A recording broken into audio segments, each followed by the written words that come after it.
Welcome, friends, to Assembly Bethesda On Air. Today, we're embarking on a journey into one of the most profound and, dare I say, beautifully somber books of the Bible, Ecclesiastes. And we're going to walk through it with what I like to call Gothic Christian eyes. What does that mean? It means we're not afraid to step into the shadows, to really feel the weight of what the preacher lays before us. He opens the door to a world where everything under the sun feels like smoke in the wind, like a fleeting whisper. His words come heavy, don't they, like fog rolling over a graveyard at midnight. Vanity of vanities, he declares, and that echo, it bounces off cold stone walls, deep within our souls. All is vanity, he states, and the night itself seems to agree with every syllable. Now, as you listen to the preacher, you hear the sun rising and setting in this same endless loop. The rivers run to the sea, yet the sea is never full. You know that feeling, right? That sense of a tireless, repeating cycle that never quite satisfies. He watches this relentless rhythm, this unchanging flow, and he calls it meaningless. And honestly, the Gothic soul within me nods, because it understands the profound weight of that truth. Here's the thing. Pleasures, they chase after us like fleeting ghosts in a dim corridor. You grasp at them, don't you? And they just dissolve into nothing. The feast ends, the laughter dies, and the candles burn down to mere stubs, leaving only shadows behind. Work fills our hands, fills our minds, yet the reward, it so often slips away like sand through our fingers.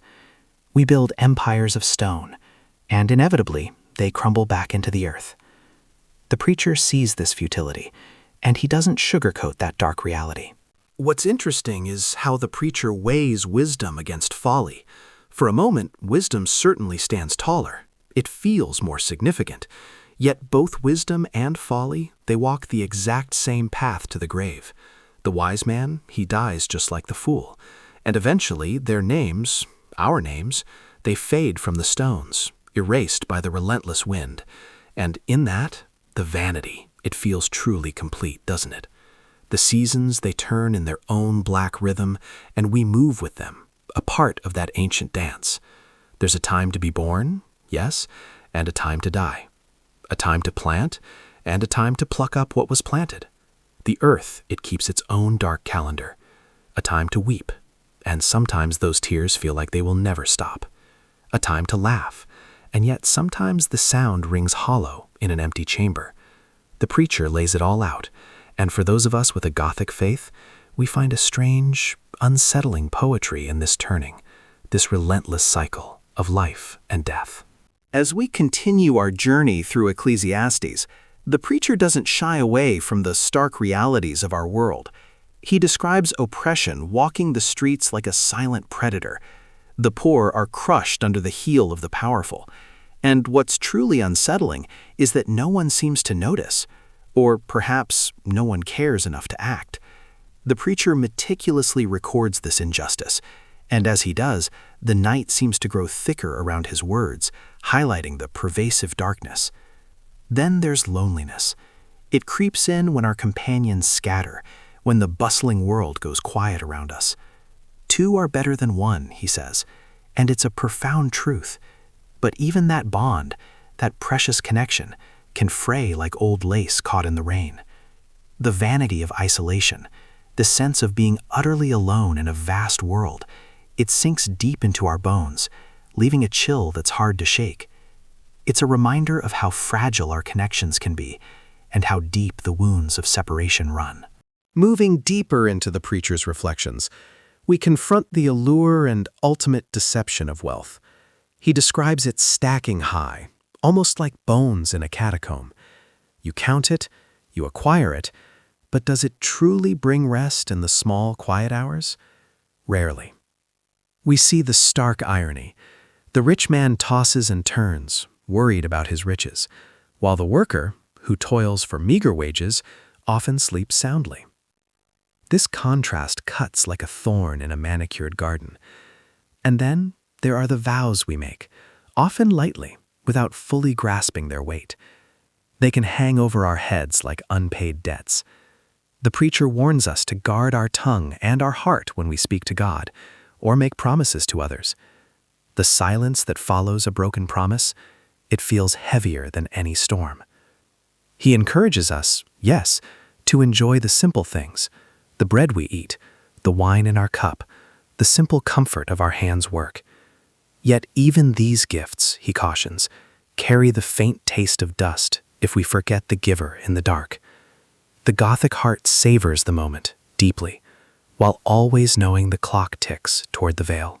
Life, for some, stretches long, yet still feels like an empty corridor, a journey without a destination. You can live many years without truly tasting real joy, and the grave, it waits patiently for everyone. The preacher names this a grievous evil, and the Gothic heart recognizes that chilling truth. The house of mourning, what a teacher it is. It imparts lessons the house of feasting never could. The black drapes, the quiet air, they strip away every illusion, every pretense. Here the soul learns to number its days and to truly fear the one who holds them. Death, my friends, levels the field. The proud fall beside the humble. The living know they will follow, but the dead know nothing of the Son. The preacher points to this ultimate end, and the veil between worlds feels incredibly thin. But this isn't where our Gothic Christian journey ends. The ultimate call from the preacher cuts through every fog, every shadow. Fear God and keep his commandments, for this is the whole duty of every person. The vanity falls away when we stand before the throne. The cross, that ultimate symbol, stands in the center of the graveyard, and it turns every empty wind into a song of redemption. The resurrection doesn't erase the vanity, it redeems it completely. It's the light that pierced the tomb, the light that breaks the heart open and allows the shadows to learn their rightful place. The Gothic Christian doesn't run from these pages. We sit with the melancholy, let it carve us deeper, knowing that the light shines brightest when the world is at its blackest. The light John spoke of, the light that the darkness cannot overcome, meets us here, piercing the preacher's gloom and ours. The Gothic heart beats stronger because it has faced the vanity and found the Savior waiting. Fear God, keep his way, and let the rest fall into place. The vanity of vanities becomes the doorway to the eternal. The shadows bow, and the dawn breaks in the glorious colors of resurrection. This is the message that rises from these pages, dark, honest, and full of hope for those who will listen. The night has spoken, and the soul has answered. The veil is torn just enough to let the light through. We step forward with open eyes and steady hearts.